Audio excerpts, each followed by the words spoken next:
Oh, this is a fascinating question.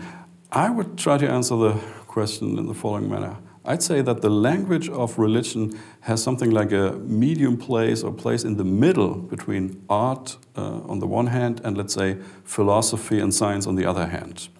Like art or poetry, religious language is trying to express feelings. It's sentimental to a certain it's rhetoric. So a sermon is rhetoric. It's trying to capture the interest of the listeners, is trying to motivate the believers, is trying to teach the believers, trying to get to the heart and to the feelings of a believer.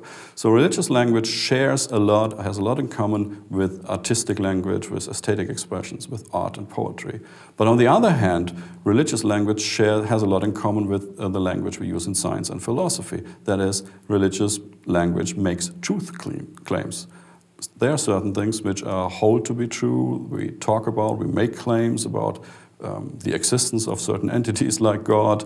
We believe that certain factual statements that God has created the world and that follows, that something from that follows for the way we lead our life. Ethical claims are founded on God's existence.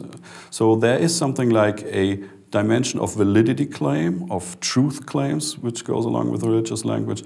And that is what I find as a philosopher in general so fascinating about religion, because religion has this kind of middle ground, as I see it, between a scientific inquiry or a philosophical exploration on the one hand, and artistic or aesthetic expressions on the other hand.